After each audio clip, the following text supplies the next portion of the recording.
रहिमल्लाहु मन क़रा अल फातिहा।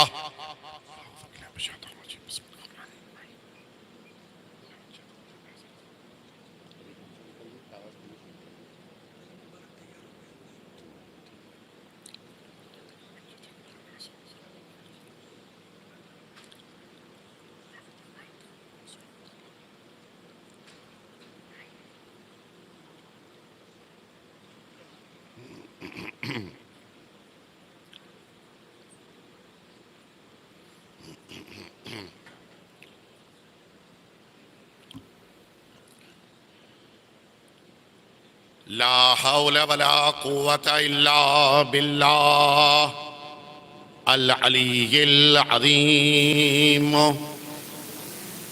हस्बुनल्लाह व निअमल वकील। निअमल मौला व निअमन नसीर। अऊज़ु बिल्लाहि मिनश शैतानिर रजीम। बिस्मिल्लाहिर रहमानिर रहीम। अल्हम्दुलिल्लाह अल्लज़ी ला यब्लुगु मिदहतहुल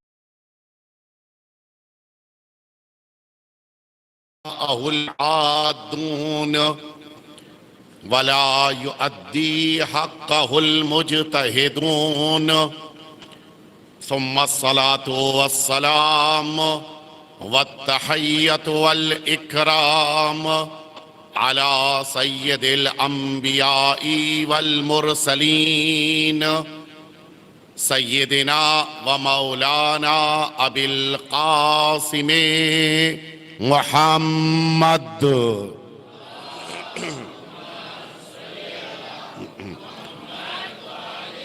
सल्लल्लाहु अलैहि व अला अहले बैतिहिल अत्यबीनल अंजबीन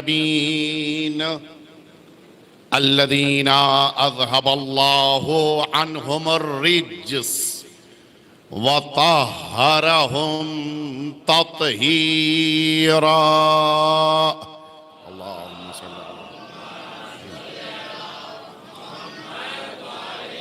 ला सिय्यमल इमामिल मुबीन बक़ियतिल्लाहि फिल अर्दीन अल हुज्जतिस्सानी अशर अल इमामिल महदीयिल मुंतज़र। अल्लाहुम्मा सल्लि अला मुहम्मद व अला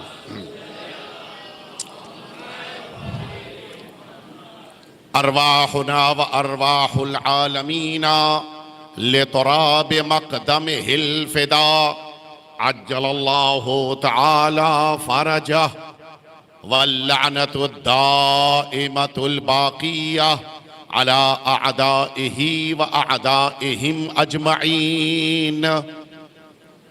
अम्मा बअद फ़क़द क़ाल रसूलुल्लाह सल्लल्लाहु अलैहि व आलिहि वसल्लम इन्ना लिक़त्लिल हुसैन हरारा फ़ी क़ुलूबिल मुअमिनीन ला तबरुदु अबदा। सलावत।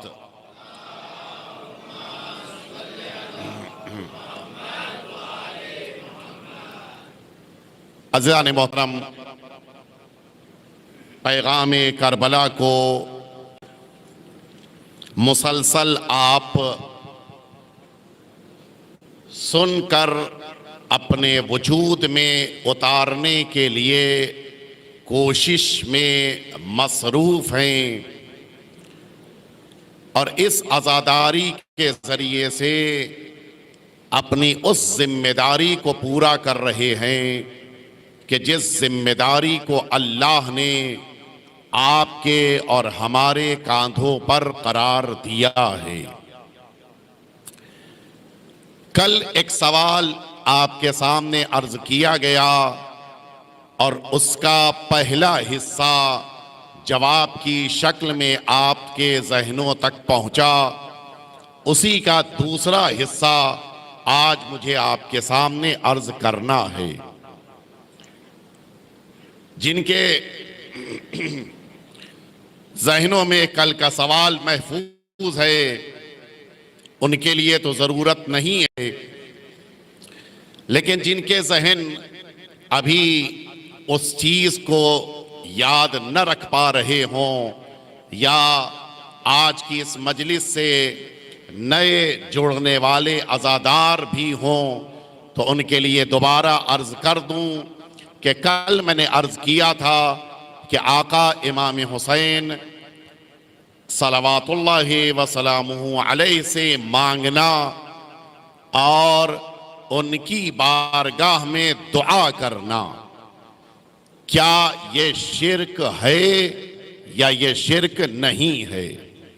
इसका पहला हिस्सा कल मैंने अर्ज किया था कि अल्लाह रब्बुल इज्जत ने अपनी बारगाह में कुछ हस्तियों को इस अंदाज में वास्ता और वसीला करार दिया है कि इंसान अगर अल्लाह तक पहुंचना चाहता है तो इन हस्तियों को और बिलखुसूस सरकार सैयदुश्शुहदा इमाम हुसैन को वास्ता करार दी। आज इसी का दूसरा मरहला कि क्या डायरेक्टली इमाम हुसैन से कुछ मांगा जा सकता है या नहीं मांगा जा सकता। बड़ी सख्त वादी है, बड़ा मुश्किल मरहला है, लेकिन इस वादी में कदम रखना और इस बात को समझना और समझाना, ये दोनों जरूरी है। हम बारगाहों में जाते हैं, कभी इमाम बारगाह में जाते हैं, कभी किसी इमाम के उस हरम में जाते हैं जहां पर अहले बैत अतार को दफन किया गया है, या उनसे मंसूब बारगाह जाते हैं। हम वहां पर पहुंचने के बाद दुआएं करते हैं। तो ये दो अंदाज होते हैं। एक अंदाज ये होता है कि उस अजीमुशान शख्सियत का वास्ता देकर अल्लाह से मांगते हैं, यह है वसीला करार देना, जिसकी गुफ्तगू कल मैंने अर्ज कर दी। दूसरा तरीका कि जो ज्यादा हमारे दरमियान रिवाज रखता है, वो तरीक़ेकार ये है कि हम डायरेक्टली इमाम मासूम से और बिलखुसूस मुहर्रमुल हराम में आका और मौला से मांगते हैं। ये मांगना, ये मौला से कुछ लेने की आरजू रखना, क्या ये गलत है और इस्लाम के अगेंस्ट है या नहीं? इस्लाम इसको अपोज नहीं करता बल्कि सपोर्ट करता है। असल फलसफा क्या है? क्यों हम अपनी जिंदगी में अहले बैत अतार को वास्ता करार देने के साथ साथ अहले बैत अतार से मांगते हैं, उसकी वजह क्या है? पहले ये बात समझ ली जाए कि इमाम हुसैन सलवातुल्लाहि व सलामुहु अलैहि, मिलजुल के सलवात भेज दें आप।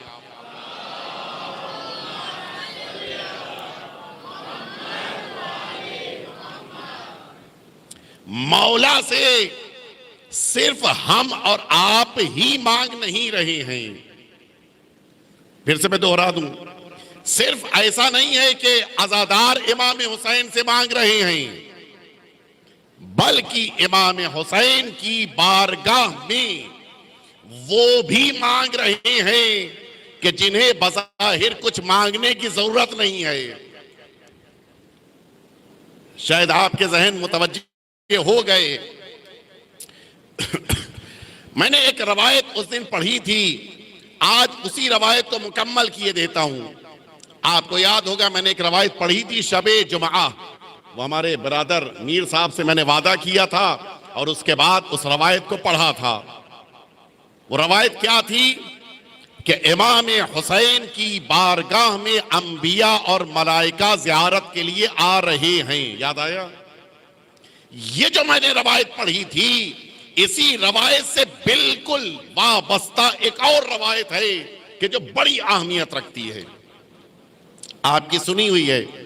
लेकिन चूंकि मुझे नतीजे तक आपको लेके जाना है, लिहाजा उस रवायत को मैं पढ़ रहा हूं। रवायत है हुजूर खत्मी मर्तबत हजरत मोहम्मद मुस्तफा सल्ली अला, आपका इरशाद गिरामी कद्र है कि इन्नल हुसैन मिसबाहुल हुदा व सफीनतुन नजाह। सुनी हुई रवायत है आपकी। हुसैन बेशक नजात की कश्ती है और हिदायत का चिराग है। ये रवायत है, मुसल्लमुस सबूत रवायत है। यानी उलमाए इस्लाम ने, वो किसी भी मसलक का हो, किसी भी नजरिए का हो, अपनी किताब में इस रवायत को लिखा है। अब यहां से आप मेरे साथ चलिए। अगर इस रवायत को मामूलन इमाम बारगाहों में और जहां के ऊपर मजालिस अज़ा मुनाकिद हो रही हो, इस रवायत को बाकायदा बैनर के ऊपर लिख के आवेजा किया जाता है, टांग दिया जाता है। मैं आपसे पूछता हूं, अगर इस रवायत को, जो मुअतबर तरीन रवायत है, इसे कहीं दीवार पे टांगना हो तो आप बताइए कहां टांगा जाए, किस दीवार पे टांगा जाए? अभी मैंने कहा था इमाम बारगाह में, आपने भी कह दिया इमाम बारगाह में टांग दिया जाए। मैंने कहा नहीं, जरा उससे भी ऊपर चलिए। इमाम बारगाह से बेहतर बहरहाल अल्लाह का घर है। इमाम बारगाह इमाम का घर है, मस्जिद अल्लाह का घर है। आपने कहा चलिए मस्जिद में आवेजा कर दिया जाए। हमने कहा नहीं, और ऊपर जाइए। आपने कहा ये मस्जिदें तो शबी हैं, असल तो ये खाने काबा है, चले काबे में टांग दिया जाए। लेकिन वहां टांगने से पहले ये जो खादिमों की शक्ल में नजासतें हैं, उनसे उसको पाक करना होगा। है नहीं समझे, फिर भी सलवात भेज दीजिए आप।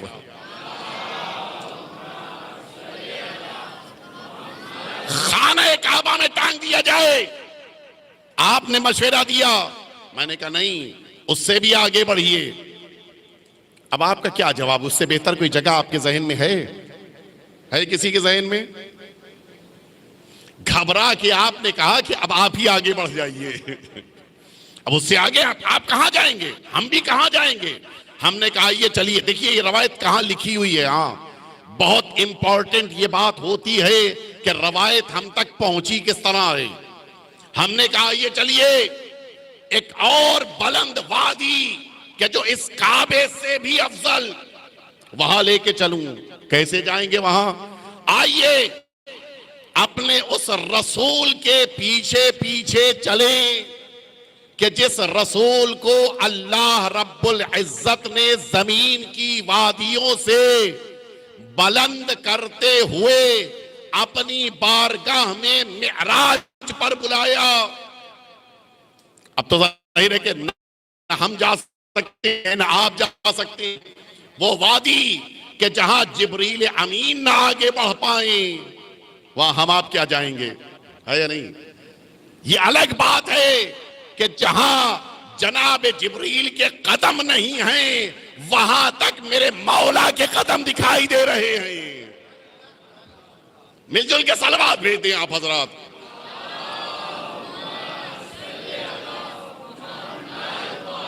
बात आ गई है तो ये रवायत भी सुन लीजिए। अल मनाकिब लिल खवारिज़मी, ये बिरादरान अहले सुन्नत की बड़ी मोतबर किताब है। इसमें अहले बैत अतार और अमीरुल मोमिनीन के फज़ाइल लिखे हैं। अल खवारिज़मी, ये खतीब खवारिज़मी हैं, बड़े मशहूर खतीब गुजरे हैं। उनकी ये किताब है, उसमें रवायत मौजूद है कि जब रिसालत माब आसमान की बुलंदियों पे जा रहे थे, एक मकाम पे आपने देखा कि मलाइका अपनी जगह के ऊपर एक गोल दायरा बनाए हुए हैं और किसी को देख रहे हैं। अभी उस वादी की बात नहीं कर रहा हूं जहां जिब्रील अमीन नहीं जा सकते, ये उससे पहले चौथे आसमान की बात है। जनाब रिसालत माब ने पूछा कि जिब्रील यहां क्या हो रहा है, ये मजमा कैसा है?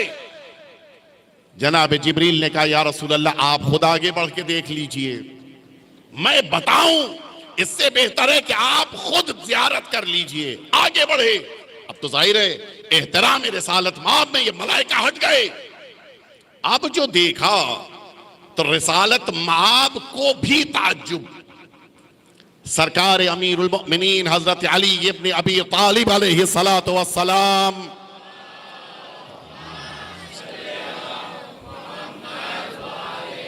बीच में अमीरुल मोमिनीन है, मलाइका घेरे खड़े हैं। जनाब रिसालत माब ने पूछा, असबक्तनी या अली, अली क्या मुझसे पहले पहुंच गए? जिब्रील अमीन ने कहा, या रसूल अल्लाह, ये अली नहीं है, ये अली की शबीह है। जब मलाइका ने यह सुना कि आपने जमीन पर ऐलान किया है कि अली के चेहरे को देखना इबादत है, मलाइका ने कहा, परवरदिगार, क्या हम इस इबादत से महरूम रहेंगे? हम वहां से देखेंगे तो फासले से देखेंगे। खुदारा, इस इबादत के लिए हमें भी मौका चाहिए। अल्लाह रब्बुल इज्जत ने, जनाब जिब्रील बयान कर रहे हैं, अल-मनाक़िबुल ख़वारिज़मी में है, अल्लाह रब्बुल इज्जत ने इन मलाइका के लिए अमीरुल मोमिनीन के चेहरे की शबीह को इस आसमान पे करार दिया है। और अब ये मलाइका जमीन की तरफ जा रहे हो तब भी, वापस आए तब भी, पहले अमीरुल मोमिनीन के चेहरे की ज़ियारत कर लेते हैं, फिर अपने सफर को आगे बढ़ाते हैं। आपने तवज्जो फरमाई, आज बड़ा एतराज है, तुम शबीह ताबूत बनाते हो, तुम शबीह आलम मुबारक बनाते हो, तुम शबीह जुलजना बनाते हो, तुम शबीह बनाते हो। एतराज हम पे कर रहे हो, एतराज करना है तो अल्लाह पे करो जिसने अली की शबीह बनाई है। एक दफा मिलजुल के सलावत भेज दें आप। अब जब रिसालत तो रवायत कहती है, ये जो रवायत मैंने अर्ज की थी कहां से हुई थी, इन्नल हुसैन मिस्बाहुल हुदा व सफीनतुन नजा, ये रवायत की है। सरकार रिसालत मां फरमाते हैं कि मैं जब अर्श की वादियों की तरफ रहा था, मैंने ये सातों आसमान पार किए, क्रॉस कर लिए। ये जो आपके सर पे है ये पहला है, इसके जैसे 6 और हैं, यानी अब बुलंदी आप महसूस करवाएं। आज तक इंसान तरक्की कर लेने के बावजूद बहुत ज्यादा आगे बढ़ा है तो चांद तक गया है, पहले आसमान तक भी कोई इंसान न पहुंच सका। और कहां रिसालत माब है जो सातों आसमान को पार करके गए हैं। फरमाते मैं सातों आसमान को पार करने के बाद अब जब अर्श इलाही की तरफ बढ़ा, मैंने, जाहिर है कि इंसान का मिजाज होता है, हुजूर अकरम ने भी, मैंने देखा कि देखूं तो अर्श इलाही पर अल्लाह ने क्या तहरीर किया है। दाईं तरफ देखा इबारत लिखी थी, बाईं तरफ देखा एक दूसरी इबारत थी। अब जो मैंने अपनी नजर को उठाया, तवज्जो फरमा रहे हैं आप? नहीं पता मेरे साथ आप हैं या नहीं हैं। देखिए, स्ट्रेट देखना और होता है, नजर को उठाकर देखना और होता है। यानी अब जो इबारत रसूलुल्लाह ने पढ़ी है वो कितनी बुलंद है, सातों आसमान से ऊपर, अर्श इलाही से भी ऊपर, वो ऊंचाई पर लिखा हुआ था। क्या लिखा था वहां? हुजूर अकरम फरमाते अब जो मैंने देखा, लिखा था इन्नल हुसैन मिस्बाहुल हुदा व सफीनतुन नजाह। आप इंसाफ से बताइए, आप हजरात भी बखूबी वाकिफ हैं। देखिए, बोर्ड की बड़ी अहमियत होती है या नहीं? आप जब इंटर हो रहे थे तो वहां पे कबीर फॉर्म लिखा हुआ था। आपको अगर कबीर फॉर्म आना है तो आप वहीं से आप इंटर हो गए। क्यों? बोर्ड लगा हुआ है। बोर्ड की बड़ी इंपॉर्टेंस होती है। लेकिन हर बोर्ड हर जगह नहीं होता है। स्कूल्स के बाहर क्या लिखा होता है? Horn please. क्यों? इसलिए कि बच्चे, ये क्या हुआ, वहां लिखा था हॉर्न प्लीज, यहां लिखा है नो हॉर्न प्लीज। क्या ये हॉस्पिटल है या हार्ट पेशेंट्स हैं? आपका हॉर्न बजाना जिंदगी के लिए खतरनाक है, वहां न बजाना जिंदगी के लिए खतरनाक, यहां बजाना खतरनाक। अच्छा, आप मुतवज्जे हो गए, हॉस्पिटल है, अब तो यहां पे हॉर्न भी नहीं बजा सकते, तो अब हमें भी खामोशी के साथ जाना है। अंदर इंटर हुए, जिस पेशेंट से मिलने के लिए गए थे वहां पे लिखा था साइलेंस प्लीज, खामोशी। अच्छा, इतनी अंग्रेजी तो हमें आपको भी आती है। जल्दी से बिल्कुल खामोशी के साथ बैठ गए, जिसको आप कहते हैं कि पिन ड्रॉप साइलेंस, बिल्कुल खामोशी। पेशेंट है, उसके पास नहीं बात करनी है। अचानक आपने देखा कि डॉक्टर मोहम्मद अब्बास साहब सफेद कोट पहने हुए, गले में आला डाले हुए, पीछे पीछे एक नर्स चली आ रही है और डॉक्टर साहब अंदर इंटर हुए और उन्होंने घूम के नर्स से बात करनी शुरू कर दी। अब यहां पे तो तबलीग का जोश आएगा नहीं आएगा? मस्जिद में हमारी बात नहीं सुनते तो यहां तो सुनेंगे ना। डॉक्टर साहब आपको अंग्रेजी नहीं आती? क्या बात कर रहे हैं आप? कभी वहां लिखा है साइलेंस प्लीज और आप बोल रहे हैं। डॉक्टर साहब का क्या जवाब होगा? मौलाना साहब आप नहीं जानते, जो बोर्ड जहां लगा होता है उसका ताल्लुक वहीं वालों से होता है। मैं तो आया हूं, चला जाऊंगा, ये बोर्ड आप लोगों के लिए है। मैंने कहा फिर आप क्यों बोल रहे हैं? कहा अगर मैं ना बोलूंगा तो बहुत से खामोश हो जाएंगे। तो हमें तो बोलना है, ये आप लोगों के लिए। तवज्जो है नहीं है? तो वो जो बोर्ड जहां पर होता है उसका ताल्लुक वहीं वालों से होता है। यहां तक मेरे साथ हैं या नहीं है? किसी कोई इख्तिलाफ तो नहीं है? जो बोर्ड जहां पर होता है वहीं वालों से ताल्लुक होता है। खुदारा अगर ये लिखना है कि हुसैन चिराग हिदायत हैं, अगर ये लिखना है कि हुसैन नजात की कश्ती हैं, तो वहां लिखा जाए जहां पे गुनाहगार रहते हैं। ये आरशे इलाही पर लिखने की क्या जरूरत है? इसी उसूल काफी में रवायत मौजूद है, मरहूम शेख कुलैनी ने लिखा है आरशे इलाही पे कौन रहता है? ये वो वादी है जहां पर कदम रखने के लिए इस्मत की शर्त है। यहां पर मलाइका, वो भी मुकर्रब मलाइका, वही आते जाते हैं। और अल्लाह ने अंबिया को वहां पर रहने का मौका दिया है, मासूम औलिया को वहां पर रहने का मौका दिया है। और फिर वही बात, जो बोर्ड जहां पर लगा होता है उसके हुसैन कश्ती नजात सिर्फ गुनाहगारों के लिए है। लेकिन अब पता चला जो इस्मतों के दर्जे पर फायज हैं वो भी हुसैन की नजात की कश्ती से वाबस्ता है। तवज्जो फरमाई आपने? इमाम हुसैन उनके लिए भी कश्ती नजात है। बहुत बड़ी बात है, वक्त नहीं है वरना मैं अर्ज करता कि ये मलाइका और अंबिया इमाम हुसैन से नजात पाने की तमन्ना कर रही हैं। और इसीलिए मैंने जो उस दिन रवायत पढ़ी थी वो मुकम्मल किए देता हूं। मलाइका को इजाजत मिली, चले जमीन की तरफ।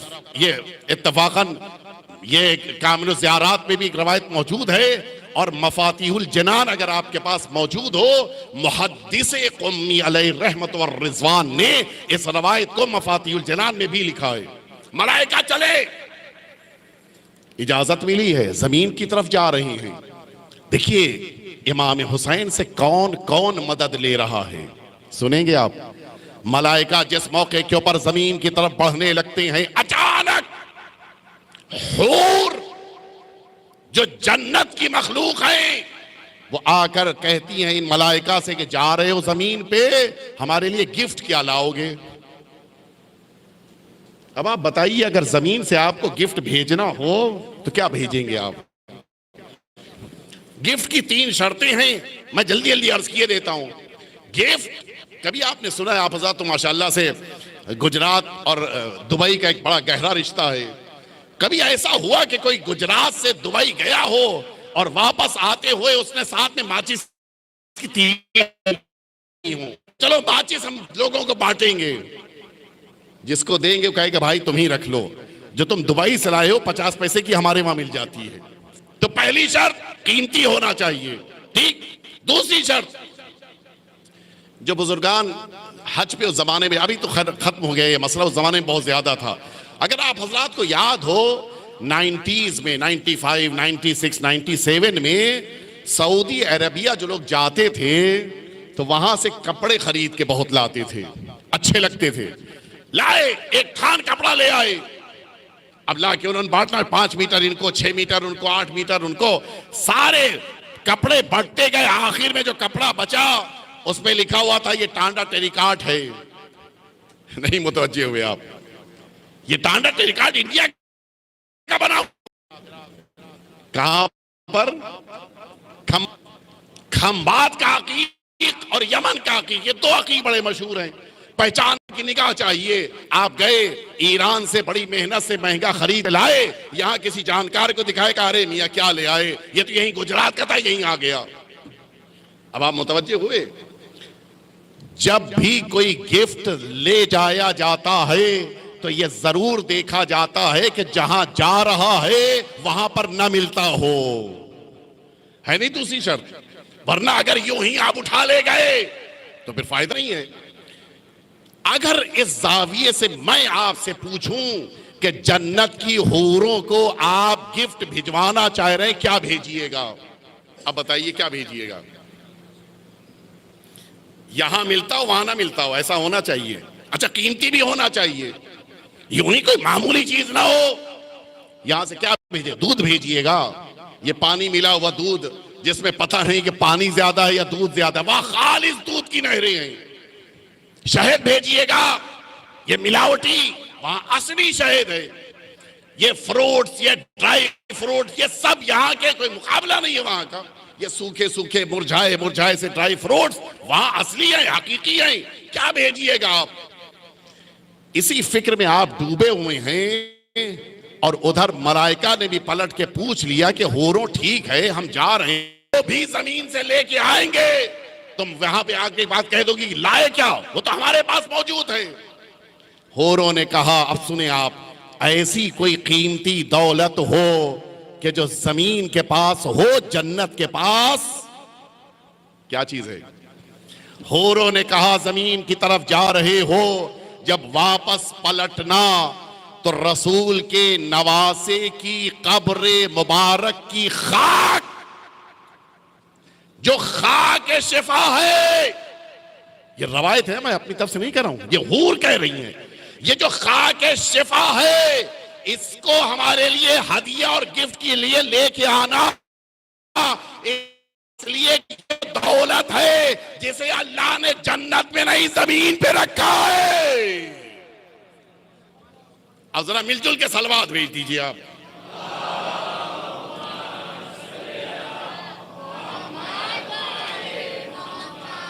मैं समझा था कि सलवात पे आप समझ जाएंगे कि मैंने सलवात क्यों भिजवाई है। अल्लाहुम्मा सल्ली अला मुहम्मद। ताज्जुब है, आप अभी भी मुतवज्जे नहीं हुए। सलवात भेजिए, आगे से बटाइए आप हजरात, इसलिए कि बाहर मजमा खड़ा है, उसको अंदर आने की जगह नहीं मिल पा रही है। एक दफा मिलजुल के आप हजरात सलवात और भेज दिए, आगे से बटाइए।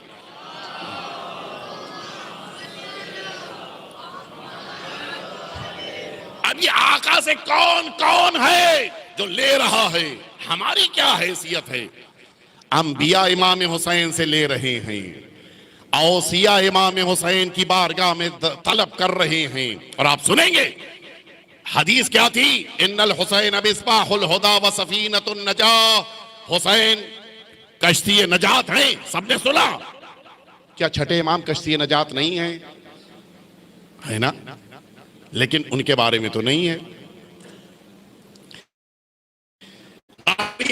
यारुल्लाह में रवायत मौजूद है, रावी आया, हमारे और आपके छठे इमाम हमें जाफर सादिक अलैहिस्सलातु वस्सलाम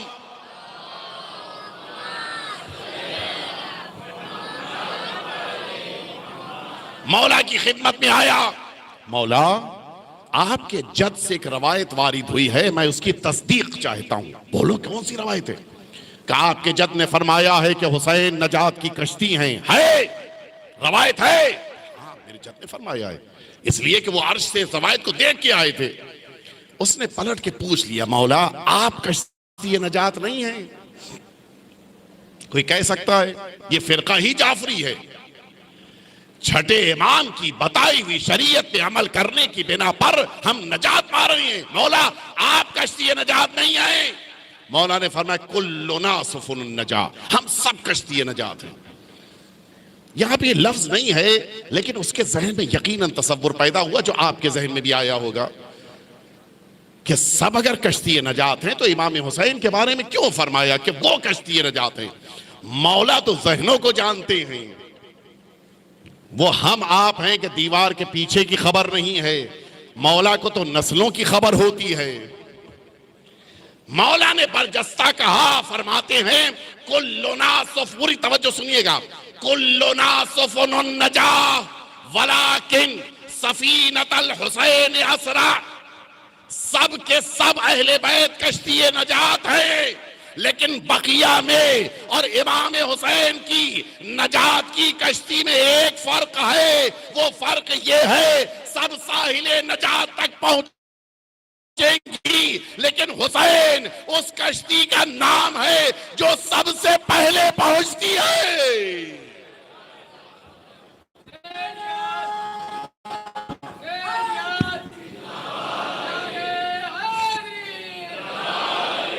सबसे पहले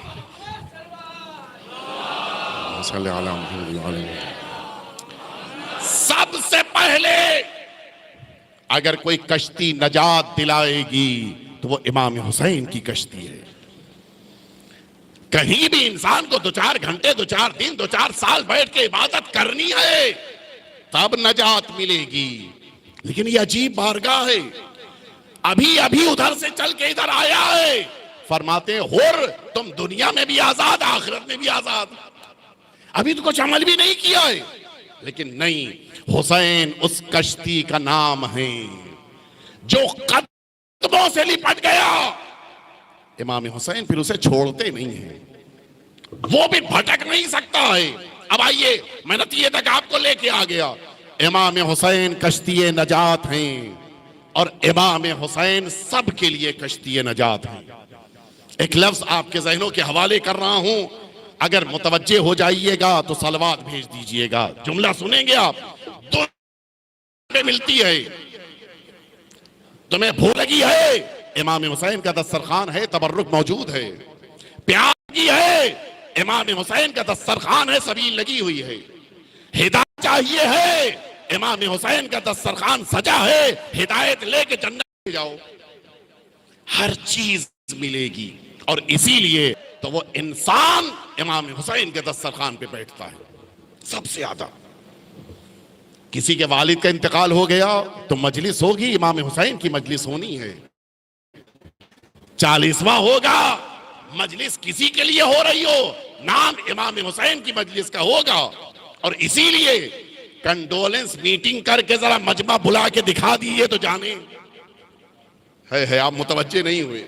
आप कंडोलेंस मीटिंग कर लीजिए, शोक सभा कर लीजिए, मजमा बुला के दिखा दीजिए। लेकिन इधर इसी प्रोग्राम को आपने मजलिस हुसैन का नाम दिया। अब हालत यह हो जाती है कि 4-4, 5-5 बार मजमे को आगे बुलाना पड़ता है। शोक सभा में कोई आने पे तैयार नहीं है, हुसैन के नाम पे पूरा शहर आ जाता है। तवज्जो फरमा रहे आप, इमाम हुसैन की बारगाह सब मांग रहे हैं। लेकिन सवाल कहां से शुरू हुआ था? क्या इमाम हुसैन से डायरेक्ट मांगा जा सकता है या नहीं? अब यहां से आप मेरी इस गुफ्तगू को सुन लीजिए, बड़े आराम से मैं मिसाल दूंगा, पूरी तवज्जो के साथ। जरा भी इधर आपका जहन इधर उधर न जाए, नहीं समझ में आएगा तो बाद में पूछ लीजिएगा। इमाम हुसैन से मांगना शिर्क है या शिर्क नहीं है? कभी कभी होता है, इंसान को दावत दी जाती है, शख्सियतों को देख के उसी के हिसाब से एहतमाम और इंतजाम होता है। बड़े आराम से मैं कह रहा हूं ताकि आपके जहन एक एक लफ्ज की तरफ मुतवज्जे हो जाएं। जैसी शख्सियत होती है वैसा इंतजाम किया जाता है। मौलाना साहब मजलिस पढ़ने के लिए आए थे, नहीं पता इस वक्त यहां पे सामने है या नहीं है, तनवीर भाई ने अपने घर पे मौलाना को दावत में बुला लिया। तनवीर भाई मर्चेंट ने बुला लिया अपने घर, सदका वदका नहीं दिया था, बला आ गई। अपने घर में दावत के लिए उन्होंने सारा इंतजाम किया, बेहतरीन से बेहतरीन खाना तैयार करवा लिया, अच्छे से अच्छी बिरयानी। हमारा बॉम्बे होता तो हम कहते कि किंग ऑफ बिरयानी, दिल्ली दरबार से बिरयानी मंगवा ली उन्होंने। यहां भी होगा, कोई ना कोई ऐसा रेस्टोरेंट होगा, सबसे अच्छी बिरयानी, सबसे अच्छी रोटी मंगवा ली, सबसे अच्छा पाव मंगवा लिया, सबसे अच्छी ब्रेड मंगवा ली, सबसे अच्छा सालन रेडी करवा लिया, सारी चीजें। दस्तरखान पे इतनी नेमतें कि इंसान कहां तक खाए। अच्छा, दस्तरखान पे बैठ के खा के उठना ही चाह रहा था, आइसक्रीम भी चली आई। अब आइसक्रीम खा के फिर आए, सोफे पे बैठे थे, कुछ ही देर बाद कॉफी भी चली आ रही है, चाय भी चली आ रही है, आपको ब्लैक टी चाहिए है, आपको दूध वाली चाय चाहिए, जो चाहिए है। कितना इंसान खाएगा भाई? लेकिन जाहिर है, ये याद रखिएगा, ये किसी शख्स को अपने घर में नहीं बुलाया है, ये इमाम हुसैन के जाकिर को बुलाया है। अगर शख्स को बुलाया होता तो शायद हिसाब उस शख्स से लेते, लेकिन जाकिर हुसैन को बुलाया है तो अब किसी इंसान से हिसाब नहीं लेंगे, उससे लेंगे कि जिसका ये जाकिर है। तो जो है नहीं है, इमाम हुसैन आता भी करते हैं वैसे ही, सब कुछ खिला दिया, सब कुछ पिला दिया। घर का जो सबसे अच्छा कमरा था, उस कमरे में ले जाकर बेहतरीन डल्लब के गद्दे के ऊपर उन्होंने बिस्तर लगा दिया कि आप आराम कीजिए। उन्होंने 18 डिग्री के ऊपर एसी भी चला दिया, पंखे का स्विच भी बगल ही में है कि आपको जब जरूरत हो आप स्विच भी ऑन, सारी फैसिलिटीज।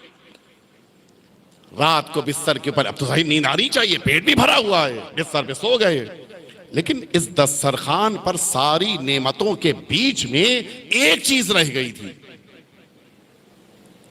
अगर कोई मुतवज्जे हुआ हो, एक चीज रह गई, सब कुछ पेश किया, एक चीज रह गई है, और उस एक चीज ने रात को 2 बजे बिस्तर पे मजबूर कर दिया कि अब नींद नहीं आ रही है, जाग के बैठे हुए हैं। वो क्या चीज थी? पानी। भूल गए, होता है, इंसान भूल जाता है। सब कुछ दे दिया, पानी नहीं रखा था। अब कहे तो कैसे कहे, प्यास तो लग गई थी।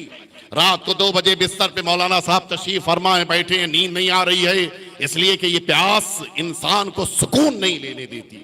नहीं नींद आ रही, सो ही नहीं सकता इंसान, बैठे हैं, क्या करें। अच्छा, आप जानते हैं कि जिस कमरे में ठहराया गया है उसके अलावा कहीं और जाने की तो इजाजत नहीं है, इसलिए कि न जाने पर्दे का मसला हो, कौन सी मुश्किल हो, जिस कमरे में है उसी में बैठना है। या तो प्यास में रात गुजार दें। अब यहां से जो जुमला कह रहा हूं, यह सिर्फ समझाने के लिए कह रहा हूं, उसकी रियलिटी कुछ नहीं है, सिर्फ समझाने के लिए।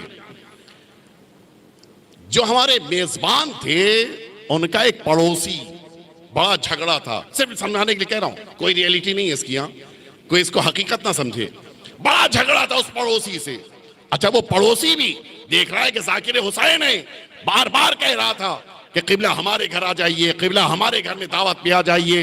हमने सोचा रात के 2 बजे हैं, कहां अपने मेजबान को हम जगा के उनसे पानी मांगे। वो हमारा पड़ोस में एक इंसान है जो हमेशा कह रहा था कि आप हमारे घर आ जाइए, चलो आज उससे पानी मांग लें। पहुंच गए दरवाजे पे, खटखटाया दरवाजा, निकल गया, खैरियत किबला क्या हो गया? आपकी जबान में बाबू खैरियत क्या हो गया? करे वो क्या बताएं, आज थे आपके पड़ोस में दावत में आए थे, सारी चीजें थी, एक चीज रह गई थी जिसकी बिना पर रात नहीं गुजर पा रही है, सोचा आपसे ले लें। क्या हुआ बाबू, क्या हो गया? कि वो पानी जरा प्यास लगी है, लाके दे दीजिए। गया, उसने अंदर से बेहतरीन गिलास, बेहतरीन जग लिया, पानी लेके आया, और जैसे ही वो पानी हमें देने लगा, एक जुमला कह दिया उसने, क्या देखा, इतने अच्छे मेजबान हैं, सब खिला पिला सकते हैं, लेकिन पानी ही नहीं दे सकते। नतीजा क्या हुआ? इस एक गिलास पानी ने मेरे मेजबान की सारी मेहनत पे पानी फेर दिया, सब बेकार। क्यों? इसलिए कि बगल वाले कर दी। अब नतीजा क्या है? इस इंसान को इस बात का इख्तियार नहीं है कि पड़ोसी से जाकर मांगे, गैरों से जाकर मांगे। ये गैरों से मांगना ये मेजबान की तौहीन है। यहां तक मुतवज्जे हैं? अल्लाह ने क्या हमको नहीं दिया है बताइए आप? आंख दी, कान दिए, नाक दी, जबान दी, दांत दिए, उंगली दी, नाखून दिया, सारा वजूद दिया है। और इनमें से हर चीज, ये जो दौलत की शक्ल में अगर तौली जाए तो करोड़ों की चीजें हैं। ये सिर्फ एक आंख बड़ी महंगी है, आसान नहीं है, सस्ती नहीं है ये आंख। खुदा ना करे किसी की एक किडनी खराब हो जाती है कितना मुश्किल हो जाता है मसला। करोड़ों की दौलत अल्लाह ने दे दी है और अब इंसान को पता चला 10,000 की जरूरत है, 50,000 की जरूरत है, 1,00,000 की जरूरत है। वो अल्लाह जिसने सारी नेमतें दी हैं, तवज्जो कीजिएगा, वो अल्लाह जिसने करोड़ों की दौलत दी है, उस अल्लाह को छोड़कर गैरुल्लाह के पास यही इंसान जब मांगने चला गया, किसकी तौहीन हुई? अल्लाह की तौहीन है या नहीं है कि जिस अल्लाह ने बगैर दे दिया था। तवज्जो फरमा रहे आप, सब कुछ दिया। अब जरा सा 10,000 के लिए जाके कभी इनके सामने, कभी उनके सामने, कभी इनसे गिड़गिड़ा रहे हैं, कभी उनसे मांग रहे हैं। और खुद मेरी आंखों ने देखा है कि एक बड़े मियां खानदानी मुसलमान होने के बावजूद इसी बॉम्बे के पड़ोस में एक गैरुल्लाह के सामने हाथ जोड़े खड़े थे। ये गैरुल्लाह कोई और नहीं, बुत था। गैरुल्लाह के सामने हाथ जोड़े खड़े थे कि मेरे बेटे को मुख्यमंत्री बना दो। ये किसकी तौहीन है? ये उस अल्लाह की तौहीन है या नहीं कि जिस अल्लाह ने इतनी बड़ी नेमत दी है जो वजूद की शक्ल में है। मुख्यमंत्री 5 साल से ज्यादा नहीं होता। अलबत्ता वो महाराष्ट्र स्टेट के नहीं थे। हाँ, ये ना सोचे कि महाराष्ट्र की बात कर रहा हूं। आए थे मांगने।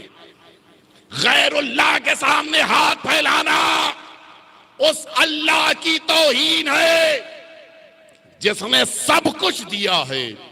ठीक, अब यहां तक मेरे साथ आप लोग हैं। फिर आइए वापस चले तनवीर भाई की। जल्दी तो नहीं निकलने वाले ना घर से? बैठे हैं बिस्तर पे, अब क्या करें? बगल में मांगने जाएंगे, मेजबान की तौहीन। नहीं मांगेंगे, रात भर बिस्तर पे बेचैन होके बैठना पड़ेगा। क्या करें, कुछ समझ में नहीं आ रहा है। अचानक आवाज सुनाई दी। अब जो कान खड़े किए तो पता चला कि तनवीर भाई के साहबजादे किसी काम से अपने कमरे से निकले थे। जल्दी से उनको बुलाया, मियां यहां आइए। खैरियत किबला, क्या हो गया? बाबू कोई जरूरत? करे प्यास लगी, जल्दी से पानी ले आइए। वो दौड़ के गया। बेटा या घर का नौकर गया, पानी लेके आ गया, पानी दे दिया, पी लिया, सो गए। सुबह में जब नाश्ते के लिए डाइनिंग टेबल के ऊपर बैठे, कहा तनवीर भाई रात में क्या बताएं, एक मसला दरपेश हो। क्या हुआ किबला? का प्यास लग गई थी। का फिर क्या किया? का 2 रास्ते थे। अब यहां से पूरी तवज्जो रहे। 2 रास्ते थे, या आपके दुश्मन से जाकर आपके पड़ोसी से, इसी मिसाल दिया, कोई हकीकत नहीं है, आपके दुश्मन से मांग लेता। मांग तो लेता, मेरे लिए कोई मसला नहीं था, लेकिन आपकी इज्जत चली जाती। फिर क्या किया किबला आपने? कब मैं तो बैठा रहा, पड़ोसी से मांगने नहीं गया, लेकिन अचानक आपके घर में आपका नौकर निकला या आपका बेटा सामने आ गया, मैंने उससे मांग लिया।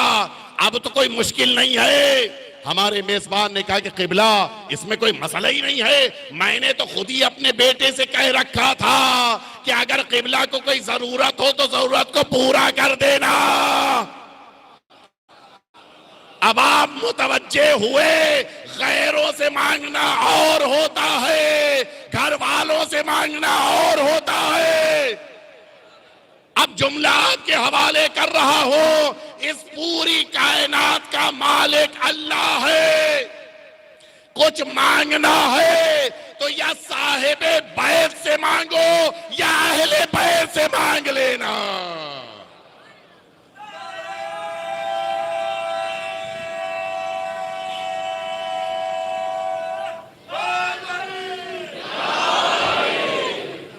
तवज्जो फरमा रहे हैं आप? गैरों से मांगना ये शिर्क है। लेकिन जिनको अल्लाह ने इस रूए जमीन पर वास्ते फैज बनाया है, जिन्हें नेमतें पहुंचाने वाला बनाया है, उनके पास मांगना ये ऐब नहीं है। ये घर वाले हैं, ये अहले बैत हैं। अल्लाह ने इन्हें इख्तियार दिया है। और इसीलिए हम रसूलुल्लाह का नाम नहीं लेते हैं, रसूलुल्लाह कहते हैं। है काश मेरे लफ्जों पे आप तवज्जो फरमाएं। हम रसूलुल्लाह का नाम नहीं लेते, रसूलुल्लाह कहते हैं।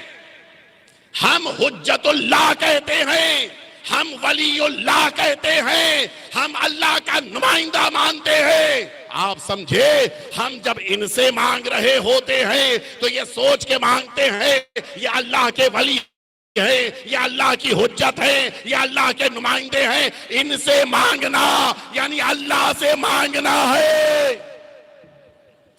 तो शिर्क तब है जब अल्लाह को छोड़कर किसी से मांगा जाए। लेकिन अगर इमाम हुसैन के सामने खड़े होकर ये मानते हुए कि इन्हें अल्लाह ने हुज्जतुल्लाह बनाया है, वास्ते फैज बनाया है, ये शिर्क नहीं है। और इसीलिए इमाम हुसैन की बारगाह में अल्लाह ने अंबिया को भेजा है कि अंबिया जब मांग रहे हैं तो तुम्हें क्यों शर्म आ रही है। हुसैन की बारगाह में अंबिया आ रहे हैं, हुसैन की बारगाह में वो आ रहे हैं कि जो बज़ाहिर किसी चीज के मोहताज नहीं है। मलाइका को किस चीज की जरूरत है कोई जरूरत? न भूख लगती है कि खाना लेना पड़े, न प्यास लगती है कि पानी की जरूरत पड़े, न उनके लिबास की जरूरत है कि लिबास के लिए उनको आना पड़े, कुछ भी जरूरत नहीं है। लेकिन ये अजीब चीज है कि रोटी जा रही है तो अहले बैत दर ही से जा रही है। भाई मदीना भरा हुआ है, एक से एक पैसे वाले मौजूद हैं। अब ये पैसे वाले को अरबी में क्या कहते हैं आप जानते हैं?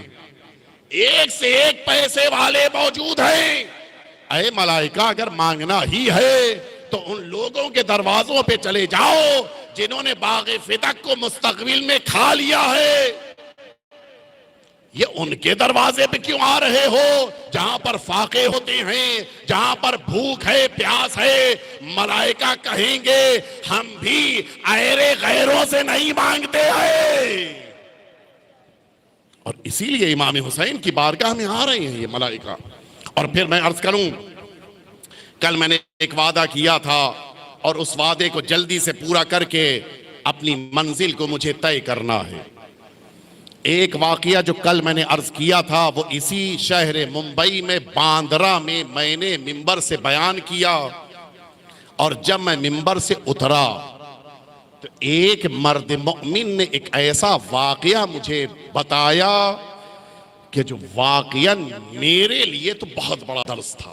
सुनेंगे आप जानते हैं वो बिरान के जिनकी उम्र उस मरहले तक हो कि जिस जमाने में ईरान इराक की जंग चल रही थी, मुकम्मल तौर पर ज़ियारत बंद थी, कोई नहीं जा सकता था। ये 80s में जिस जमाने में 8 साल जंग चली है, मुमकिन नहीं था कोई बाहर से ज़ियारत करने चला जाए, पॉसिबल ही नहीं था। हत्ता आप जानते हैं सद्दाम के जमाने में आखिर में भी ज़ियारत बड़ी मुश्किल थी। हम लोग जिस जमाने में गए, मुझे याद है कि खून देना पड़ता था इसी बॉर्डर के ऊपर। जो बिरादरान गए याद होगा, इसी बॉर्डर के ऊपर बाकायदा खून लिया जाता था। वो भी फेंकते थे लेकिन लेते थे, बड़ा सख्त दौर था। इसी शहर मुंबई में बांद्रा में एक मर्द मोमिन है, इकबाल भाई मर्चेंट, अभी भी मौजूद है, मेरे पास फोन नंबर भी मौजूद है, किसी को फोन करना हो तो पूछ लीजिएगा। उनका ये बयान कि 80s का दौर था और इराक की ज़ियारत के लिए दिल तड़प रहा था, क्या करें का एक तरीका निकाला। ये स्टील का इनका बिजनेस है, बहुत बड़ी फैक्ट्री है इनकी। इन्होंने जाकर एक उस जमाने में पहले वीजा लेने से पहले गवर्नमेंट से अप्रूवल लेना पड़ता था कि मैं फुला मुल्क वीजा लेने के लिए एम्बेसी जा रहा हूं, परमिशन है या नहीं है। जो आज इमिग्रेशन की शक्ल है वो वीजे के बाद एयरपोर्ट पे है। उस जमाने में वीजे से पहले अप्रूवल लेना पड़ता था। और उस जमाने में ये वर्ली में इसका ऑफिस था, जो आज पासपोर्ट का ऑफिस है, उस जमाने में ये वर्ली में ये अप्रूवल का ऑफिस था। इन्होंने एप्लीकेशन डाली कि मैं इराक से अपने स्टील का बिजनेस करना चाहता हूं और इसके लिए मुझे वीजा चाहिए है। आया गवर्नमेंट परमिशन देती है कि मैं वीजे के लिए अप्लाई करूं या ना करूं। एप्लीकेशन गई, उस जमाने में मोबाइल तो होता नहीं था। इन्होंने अपना घर लैंडलाइन नंबर दिया था ऑफिस का। इनके पास फोन आया कि फला दिन आपको ऑफिस पहुंचना है और साहब से सर से बात करनी है, अपनी बात आप रखिएगा। एक्सेप्ट कर लिया तो वीजे के लिए आप आगे जा सकेंगे। दिन तारीख वक्त सब मुकर्रर, ये पहुंच गए ऑफिस में बैठे हैं। जब टाइम आया तो इनको अंदर बुलाया गया। अंदर पहुंचे, टेबल के ऊपर ऑफिसर बैठा है जो सबसे बड़ा ऑफिसर था। जो नेम प्लेट लगी है उस पे नायर लिखा है। ये मद्रास की साइड वाले, शायद आप जानते हो, उस साइड के ये बिरादरान वतन के सरनेम में से एक बड़ा अहम सरनेम होता है नायर, लिखा हुआ है। उससे पता चल रहा है कि इसका ताल्लुक मुसलमानों से नहीं है, बिरादरान वतन से है। ये खाने, अच्छा उसने देखा भी नहीं इनको। वो एप्लीकेशन सामने रखी है। उस जमाने में नहीं कंप्यूटर होता था ना कोई और जरिया, वो उसी एप्लीकेशन को देख रहा है और इनसे बात करनी शुरू की। इराक जाना है? कहाँ? क्यों? क्या मैंने लिखा है सर मेरा बिजनेस है और मैं चाहता हूं अपना बिजनेस बढ़ाऊं, लिहाजा उस बिजनेस के लिए जाना चाहता हूं।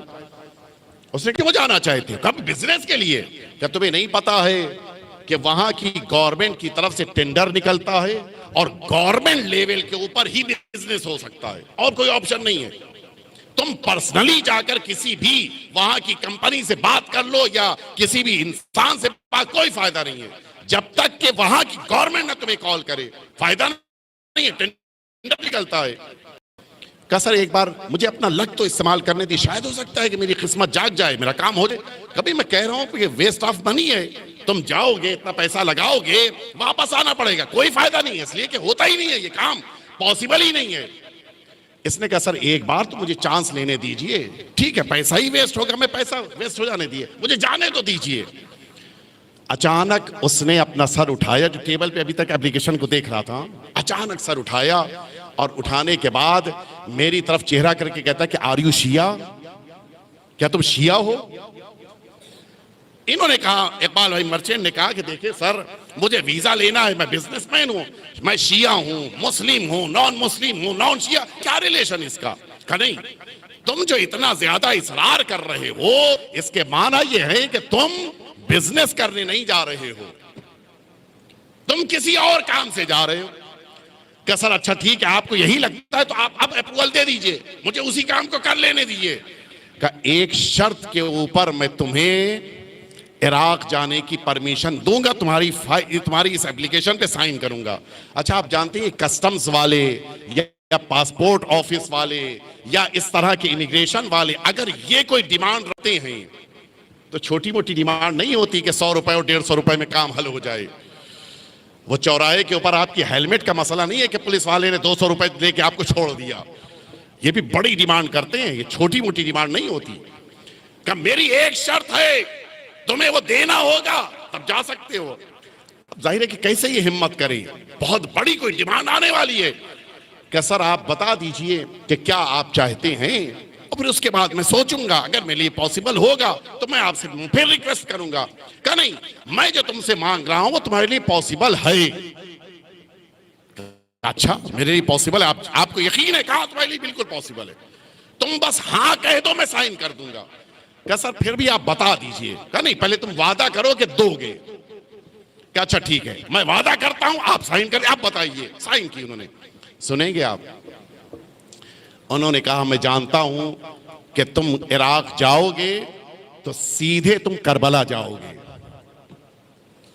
मैं बस तुमसे इतना सा चाहता हूं कि जब करबला जाना तो जिसकी जियारत करने जा रहे हो उस हुसैन की बारगाह में एक खजूर का पेड़ है, उस पेड़ से कुछ खजूर ले आना।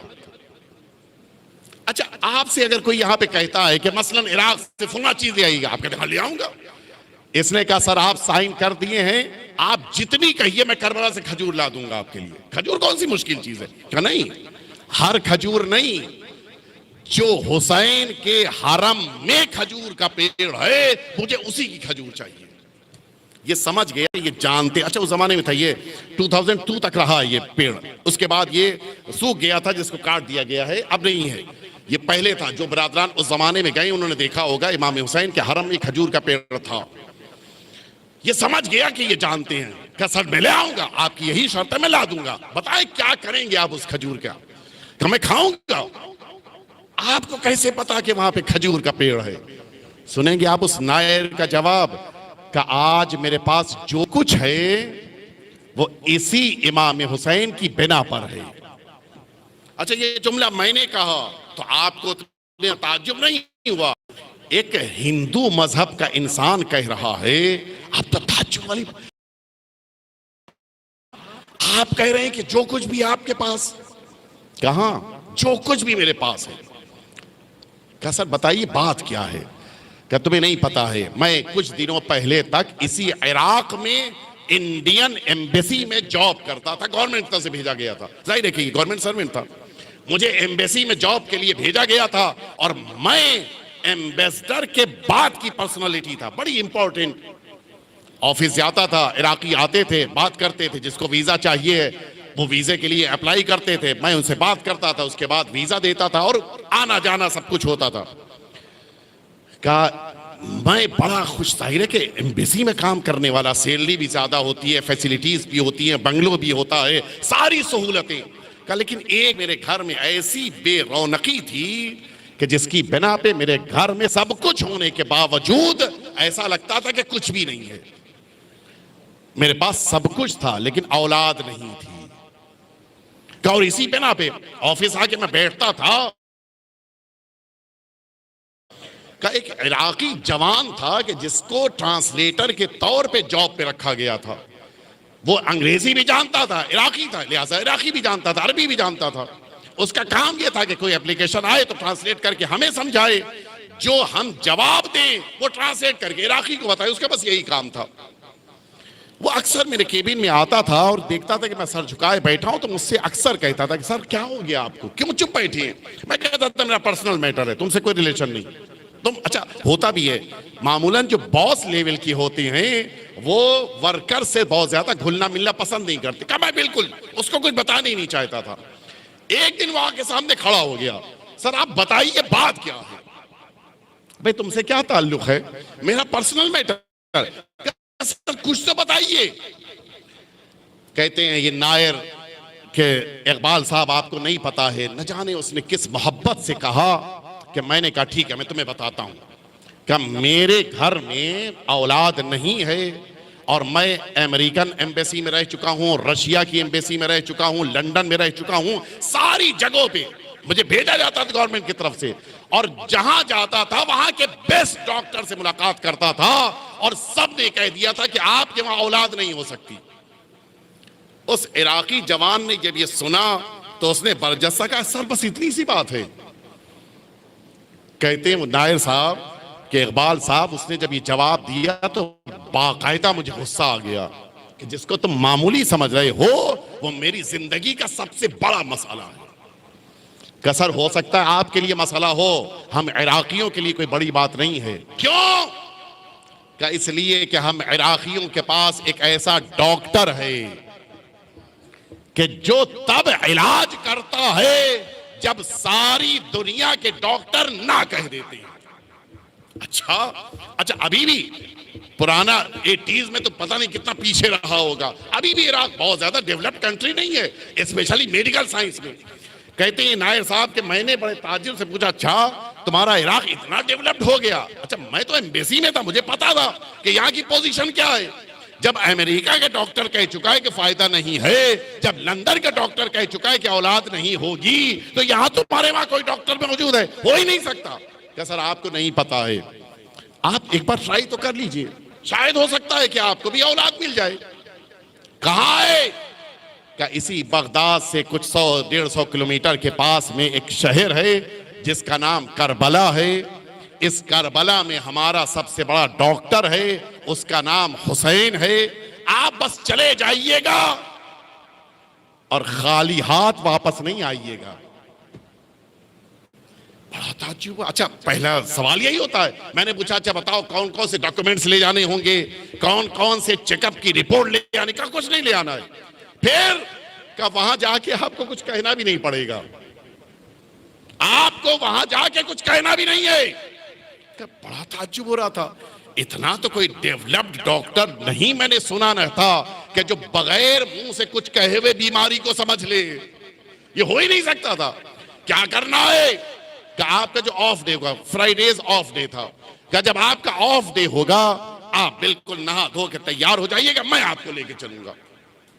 का फ्राइडे जो पहला आया, मैंने अपनी वाइफ से बात किया, वाइफ ने कहा इतने डॉक्टर्स को दिखाए, चलो एक बार और एक डॉक्टर और सही, कौन सी मुश्किल है। अच्छा, जाना और आना भी कोई बहुत बड़ा खर्चा नहीं था, एम्बेसी में काम करने वाले के लिए कोई मसला नहीं था। क्या चलो अब की देखते हैं। वाइफ हस्बैंड नहा धो के साफ सुथरा कपड़ा पहन के गाड़ी सामने आ चुकी थी। वो आया, जवान आया, कहा देखिए आज मुझे एक बहुत इंपॉर्टेंट काम इत्तेफाक से एम्बेसी ही का निकल आया है, मैं आपके साथ नहीं जा सकता। फिर आप कुछ परेशान ना होइए, ड्राइवर को मैंने समझा दिया है कहां जाना है, क्या करना है, कैसे पहुंचना है, सब आपको बता के कर देगा काम। ये अंग्रेजी भी जानता है, आप परेशान ना होइए। नायर साहब कहते हैं कि मैं गाड़ी में बैठा, मैं करबला सिटी में इंटर हुआ, मुझे तो कुछ पता ही नहीं था। मैं तो ये सोच के आया था कि कोई बड़े डॉक्टर हैं जिनका नाम हुसैन है। अच्छा, मैं रास्ते में कोई बात भी नहीं कर रहा था, जो कुछ बात थी अपनी वाइफ से कर रहा था। पहुंचे हम लोग करबला। जैसे ही सरजमीन करबला पर वो ड्राइवर लेके पहुंचा, मैंने पूछा कहाँ है ये डॉक्टर साहब। कहा परेशान ना हो, मैं पहुंचा दूंगा आपको। एक जगह उसने गाड़ी खड़ी की और उसके बाद कहा कि मैं जहां तक आपको पहुंचाना है पहुंचा दूंगा और वहीं पर आपको वापस आना है और मुझसे मिलना और मैं लेके वापस आऊंगा। कहा आपको जब तक बैठना मुझे टाइम बता दिए, मैं आ जाऊंगा। कहा ठीक है, शाम को सूरज डूबने से पहले तुम आ जाना, मैं तुम्हारे साथ वापस चलूंगा। कहते हैं नायर साहब के मैं वाइफ हस्बैंड दोनों इस अंदर गए, देखा बहुत बार, पहली बार में इंटर हुआ था। अच्छा, उस जमाने में ये गूगल और नेट और सर्चिंग ये सब तो था नहीं कि इंसान नेट से मालूम कर ले रियलिटी क्या है। कब हम लोग अंदर इंटर हुए, सबको देखा एक तरफ चले जा रहे हैं, हम दोनों को कुछ समझ ही नहीं आया कि करना क्या है। क्या हमने देखा कि एक पेड़ है खजूर का, उसी खजूर के पेड़ के पास हम दोनों वाइफ हस्बैंड जाके बस बैठ गए। कुछ समझ ही नहीं आ रहा है क्या करना है, अंदर जाना है नहीं जाना है, कुछ बात करनी है नहीं बात कर, कुछ भी नहीं समझ में आया। क्या उसी खजूर के पेड़ के नीचे बैठे रहे। सुबह से दोपहर, दोपहर से शाम हुई और जब शाम होने लगी तो वाइफ ने बड़ी मायूसी के साथ कहा कि यहां भी कोई फायदा नहीं है, चलो वापस चलती है। कि अब मेरे लिए एक एक कदम भारी हो गया था, इसलिए कि उम्मीद के साथ आना और होता है और कुछ लिए बगैर वापस जाना बड़ा सख्त होता है। अब तो हम बिल्कुल ऐसा लगा था कि दुनिया खत्म हो गई हम दोनों की। बड़ी मायूसी के साथ कदम उठाते हुए हम लोग आए उस ड्राइवर के पास। ड्राइवर खड़ा हुआ था, इंतजार कर रहा था। उसने दोबारा हम लोग को गाड़ी में बिठाया, हम लोग को लेके बगदाद से की तरफ आ गया। एक हर्फ रास्ते में ना मैंने अपनी वाइफ से बात किया ना वाइफ ने मुझसे बात की, इसलिए दोनों अफसोस में डूबे हुए थे। कुछ था ही नहीं हमारे पास कि बात क्या करें।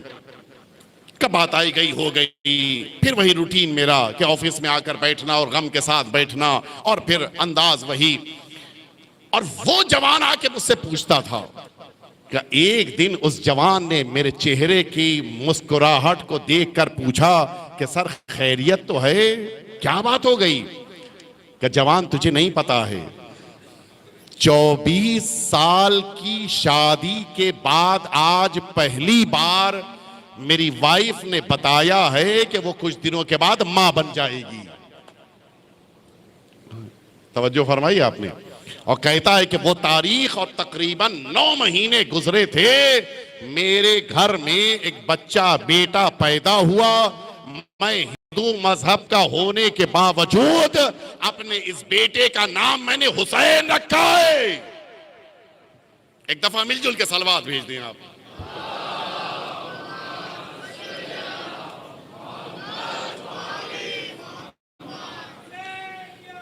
जिंदाबाद जिंदाबाद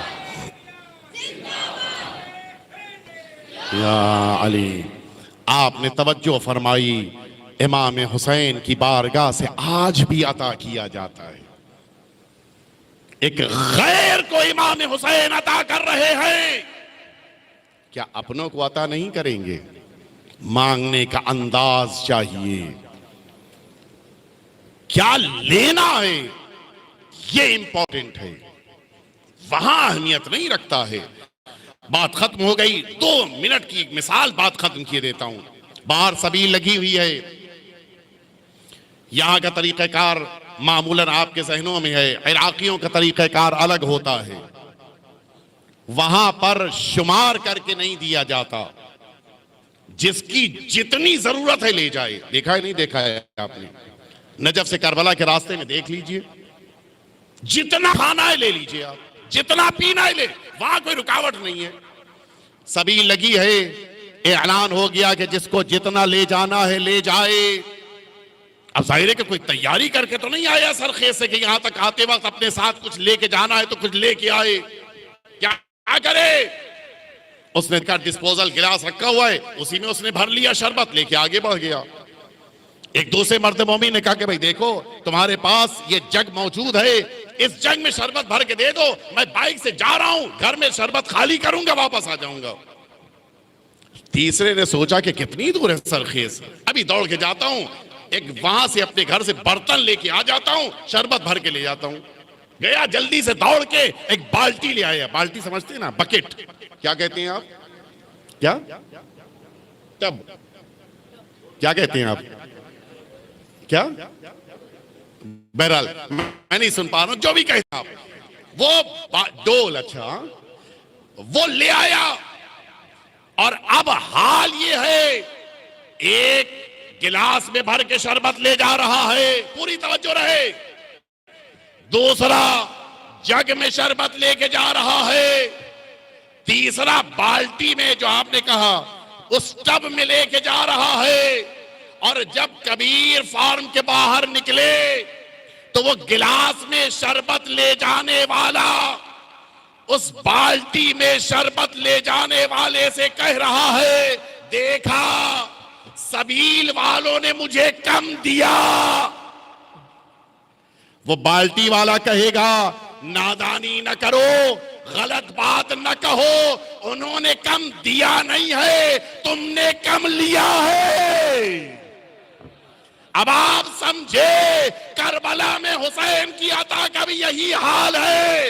वापस आके ये न कहो कि हुसैन ने कम दिया है, बल्कि ये कहो मैं हुसैन से कम ले पाया हूं।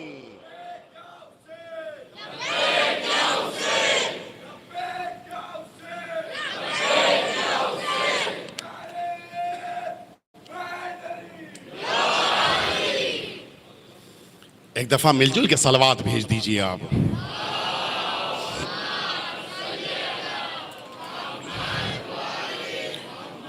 और फिर आज तो उसका अलम उठाना है कि जिसका लक़ब ही बाबुल हवाइज है, जिसको कहा ही बाबुल मुराद जाता है। क्या चाहिए जो आज आपको सरकार अबुल फजल अब्बास से नहीं मिलने वाला? मांगने वाली जबान चाहिए, वरना सरकार वफा की बारगाह में अता में कभी कमी नहीं होती। ये हुसैन का वो अलमदार है जिसने बाजू कलम करवा देने के बावजूद इस दुनिया की तमाम जरूरतों को पूरा करने का और सरकार वफा से तलब करे और न लेकर जाए। हाथ सीनों तक पहुंचे तो एक दुआ आज जरूर कीजिएगा, आंखों में अश्क आ जाएं तो एक दुआ जरूर कीजिएगा। आज अलम मुबारक को बोसा दीजिएगा तो एक दुआ जरूर कीजिएगा। बकिया कुछ मांगिए न मांगिए, लेकिन आज सरकार वफा के अलम को हाथ में लेने के बाद उस जहरा के लाडले के ज़ुहूर की दुआ जरूर कीजिएगा कि जो आखिरी इमाम सबसे ज्यादा मातम करते हैं तो अपने चचा को याद करके मातम करते हैं। आज सरकार वफा की बारगाह में आप अपने इमाम के ज़ुहूर की दुआ कीजिएगा। आका, आपके ज़ुहूर की दुआ हम फर्श अज़ा पे करना चाहते हैं। मौला, आप सरकार वफा के उस अलम का वास्ता है कि जो आज बुलंद किया जाएगा। एक जुमला सुनोगे जिस मौके के ऊपर सरकार वफा का अलम मिला और जनाब मुख्तार की बारगाह में पहुंचा, सुन सकोगे अज़ादारों। अब जो देखा गया पूरा आलम मुबारक, पूरा आलम मुबारक था जिस पे जगह जगह के ऊपर तीर पैवस्त थे, बस दो जगह ऐसी थी जहां पर कोई तीर नहीं लगा था। अब जो गौर किया गया ये वो जगह थी जहां पे गाजी के दोनों हाथ। अब आप जरा सोचें, जब तीर बरस रहे थे कितने तीर इन हाथों में पैवस्त हुए होंगे, लेकिन गाजी ने अलम को ठंडा न होने दिया। आज उसी का तस्करा करना है, आज उसी का मातम करना है। आप सभी जानते हैं, मैं थोड़ा सा चाहता हूं कि ताकि आपके जहन मुतवज्जे हो जाएं। बचपन में जो बात बच्चे से कही जाती है वो उसके जहन और दिमाग में बैठ जाती है। इसीलिए बच्चा जब दुनिया में आता है उसके दाहिने कान में अजान कही जाती है, उसके बाएं कान में इकामत कही जाती है, ताकि ये दर से रिसालत व नबूवत व विलायत हो जो उसके वजूद में उतर जाए।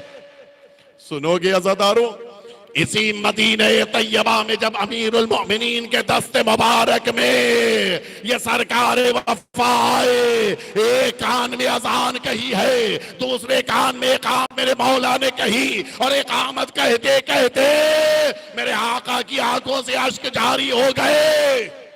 मां तड़प गई, ए आका, मेरे अब्बास को देखकर आपकी आंखों से अश्क क्यों रवाना हो गए? फरमाते उम्मुल बनीन, मैंने इसी बच्चे के लिए तुमसे अहद किया था ताकि एक बहादुर बेटा इस दुनिया में आए और मैदान करबला में मेरे हुसैन की मदद करे। हाँ आज़ादारों, ये जुमले बच्चा भी सुन रहा है। सरकार वफा के पूरे ये एहसास है कि मुझे करबला में हुसैन की मदद और नुसरत करना, इसी जज्बे के साथ वो आता है, वो यही कहता है, ए अब्बास, तुम्हें नहीं पता है कि उस अली ने तुम्हारे लिए क्यों तमन्ना की थी। यहां तक के मैदान करबला में ज़ुहैर इब्न कैन के लिए जुमला मिलता है। ये जुमला इतना मशहूर था, ज़ुहैर अपने नहीं थे, ये तो आखिरी लम्हात में इमाम हुसैन के शिया बने हैं, लेकिन ज़ुहैर ने भी ये जुमला कहा था, ए अब्बास, तुम्हें पता है कि अमीरुल मोमिनीन ने तुम्हारी तमन्ना क्यों की थी? क्यों की थी? कहा सिर्फ इसलिए ताकि तुम करबला में हुसैन के ऊपर अपनी जान को निछावर करो। जुमला मिलता है, अतुशज्जुनी या ज़ुहैर, ए ज़ुहैर, क्या मुझे शुजाअत का जज्बा दिखा रहे हो? बस मुझे इजाजत दिला दो, फिर देखना मैं किस तरह से अपनी शुजाअत का इजहार करूंगा। लेकिन सुनो अज़ादारों, यही अब्बास, वलीद का दरबार है, बड़े आराम से सुनिए। इमाम हुसैन ने जिस मौके के ऊपर आवाज बुलंद की, सबसे पहले इस दरबार में सरकार अबुल फजल अब्बास अपनी तलवार दाखिल हुए। आका, अब्बास हाजिर है। फरमाया, नहीं अब्बास, अभी तुम्हें तलवार नहीं चलानी है, अभी करबला नहीं आई है। अब्बास ने करबला का इंतजार शुरू कर दिया। रास्ते में हुर के लश्कर ने रास्ता रोका, फिर ये तलवार नियाम से निकल आई। ए अब्बास, अभी करबला नहीं आई है। फिर ये तलवार नियाम में चली गई, और फिर जब मैदान करबला में 7 मुहर्रम को खैमे हटाए जाने लगे, फिर यही तलवार नियाम से निकल आई। अब कैसे आका कहें कि अब्बास अभी करबला नहीं आई है? आका, अरे अब तो करबला आ गई है। फरमाते अब्बास, अभी आशूर का दिन नहीं आया है। नहीं पता आपको ये एहसास है या नहीं है, जिसके अंदर जितनी ज्यादा बहादुरी होती है उतना ही ज्यादा अपनी निगाहों के सामने होते हुए जुल्म पे चुप रहना बड़ा मुश्किल काम होता है। गाजी का इम्तिहान तो देखें, निगाहों के सामने औन मोहम्मद कत्ल हुए, गाजी को सब्र करना पड़ा। कासिम के जनाजे के सब्र करना पड़ा। इतना सख्त था गाजी के लिए, और इसीलिए बार बार आके कहते आका मुझे मैदान में जाने की इजाजत दीजिए। और जब अचानक आखिरी दफा हुसैन के सामने कहते हैं आका मुझे मैदान में जाने की इजाजत दीजिए, जुमला सुनेंगे आप, इमाम हुसैन ने कहा इदा मदईता तफर्रका अस्करी, अब्बास अगर तुम चलेंगे मेरी फौज बिखर जाएगी। आका हबीब कत्ल हो चुके हैं, आका ज़ुहैर शहीद हो चुके हैं, अब वो लश्कर कहाँ है? शायद हुसैन जवाब दे तुम मेरे अब्बास को अकेला समझते हो, हुसैन की नजर से देखो।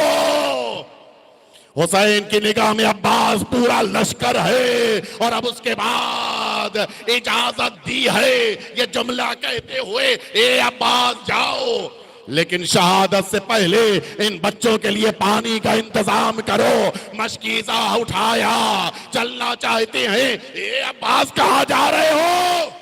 कहा पानी लेने जा रहा हूं। कहा अगर पानी लेने जा रहे हो तो तलवार लेके क्यों जा रहे हो?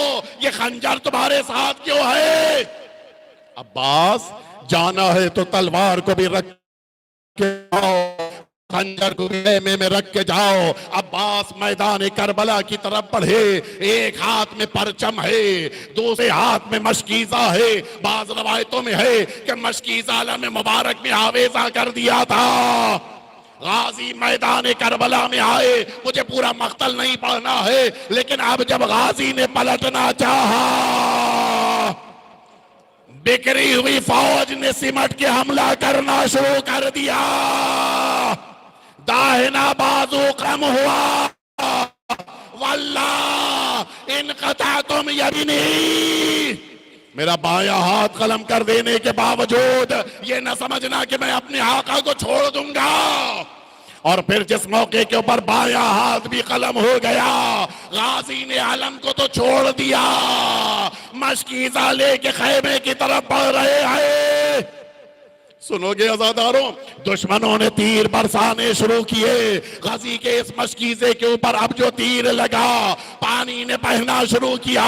गाजी ने अपना घोड़ा घुमा दिया, दोबारा नहरे फुरात की तरफ गाजी जा रहा है। सुनोगे आजादारों, अब जो गाजी इस मैदान करबला की तरफ बढ़ रहे हैं, दुश्मनों ने मिलकर हमला करना शुरू कर दिया। सरे मुबारक के ऊपर गुर्ज लगा, लेकिन कैसे लगा सुनोगे। गाजी के खुद ये जुमले हैं, मेरी एक आंख में तीर लगा था, उस तीर को मैंने निकालना चाहा, मैं कैसे निकाल सकता था, लिहाजा मैंने अपने दोनों जानुओं को घोड़े पे बैठे अपने सर को झुकाया।